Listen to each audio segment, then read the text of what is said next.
Hi hello. ఇప్పుడు నేను చేసేది బంగాళదుంపతో మసాలా రైస్.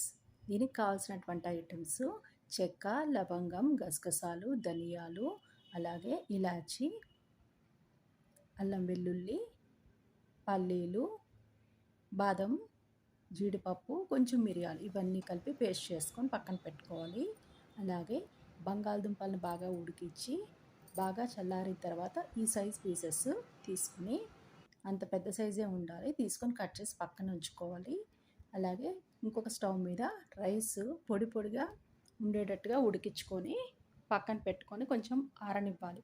బాగా చల్లారిన తర్వాత మనం స్టవ్ పైన ఈ బంగాళదుంపల్ని నూనె వేసి కొంచెం ఆవాలు వేసి తర్వాత బాగా వేపుతూ ఉండాలి. ముక్క విడిపోకుండా వేపుతూ ఉండాలి.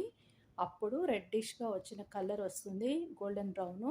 ఆ కలర్ వచ్చే వరకు మనం మంచిగా వేసుకొని కావాల్సినటువంటి పసుపు, ఉప్పు, కారం కూడా వేసుకొని వేపుకుంటే ఆ వేపినటువంటి బంగాళదుంప ముక్కల్ని రైస్లో కలుపుకొని, అలాగే ఒక స్టవ్ మీద మళ్ళీ ఉల్లిపాయలు, పచ్చిమిర్చి, కొంచెం కరివేపాకు ఇవన్నీ వేసి వేపి దాంట్లో ఈ మసాలా కూడా వేసి వేపి ఈ రైస్లో ఇలాగా పొడి పొడిగా కలుపుకొని స్టవ్ మీద మనం ఫ్రైడ్ రైస్ చేసినప్పుడు ఎట్లా అయితే కొంచెంసేపు రోస్ట్ చేస్తామో బాగా చల్లారిన దాన్ని మాత్రమే రోస్ట్ చేసుకొని వేపుకుంటే ఇలా తయారవుతుంది. ఓకేనా? Thank you.